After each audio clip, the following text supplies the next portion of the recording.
Hi everyone, welcome to a new episode of Crypto Tips. My name is Heidi and today we're going to talk about the price of Bitcoin. What else? Also, we're going to talk about some interesting characters that are now trying to weasel their way into the crypto space. We're going to cover it all, but first, please, if you guys would like to hit the like button or hit share this video out or hit subscribe, we certainly appreciate it if you enjoy these videos. And also, if you guys want to check out a really cool growing crypto community, check out the CT Club down below. You can join up and see our portfolio updates, our trade alerts, find out what we're doing with our crypto and why. A lot of other tips and tricks and classes as well for navigating the crypto space. But okay, let's get into today's video. So over the weekend, Bitcoin dipped. Shocker. This tends to happen on the weekends. There's less people trading, less liquidity, less volume happening on weekends, and that tends to see prices decline for a very short period of time. As we're seeing, it's already kind of bouncing back. But things to pay attention to. We're seeing higher lows in Bitcoin. Also, there's a lot of people who have a lot of opinions on why the price of Bitcoin is doing what it's doing. A lot of people say there's some correlation between Bitcoin and the traditional stock markets. The now ex-CEO of BitMEX, Arthur Hayes, who's now pleading guilty to some charges from the SEC, something to do with insider trading possibly. He thinks Bitcoin is going to go to $30,000 in June. And then obviously it's going to have a run up, right? That's obviously that's what he's saying, because this narrative with the US Federal Reserve and money print or currency printing. But now they're saying, oh, they're going to be constrictive. They're going to be reducing their balance sheets.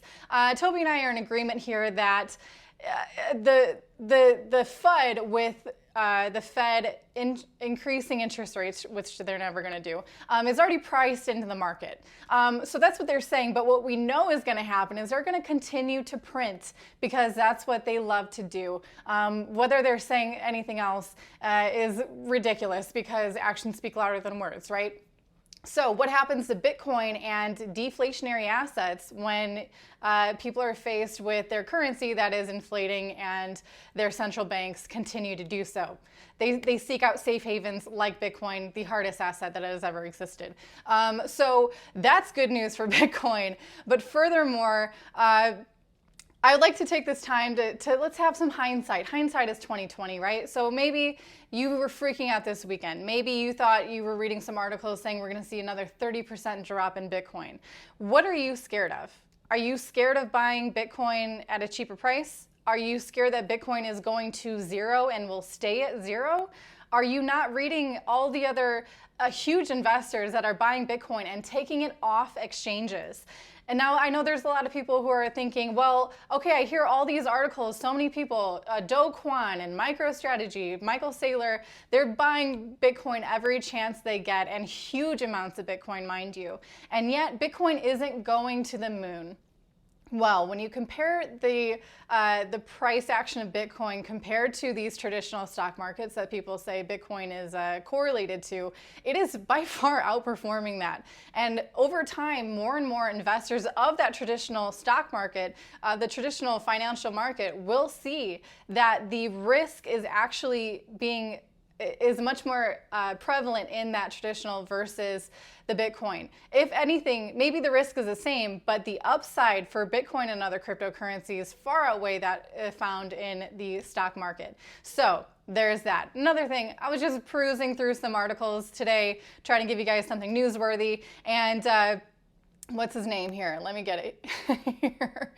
Wolf of Wall Street inspiration Jordan Belfort offers crypto course that costs 1 Bitcoin. This same guy, not too long ago, like what, a year ago, not even that long, was saying how cryptocurrencies were a scam. They were like penny stocks. It's just complete speculation. Now he is offering a course on Bitcoin, or on a crypto course. He's offering a crypto course that costs 1 Bitcoin.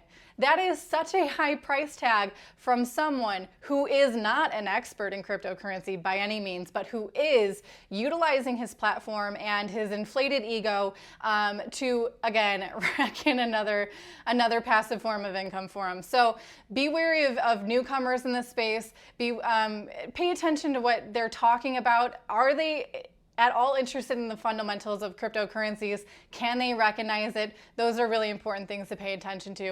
I'm going to be coming to you guys again really soon with another video talking about things like Ethereum and the most recent DeFi hack that happened a couple days ago. So if you guys are interested, again, hit the like button, hit subscribe. I'll see you again soon. Take care.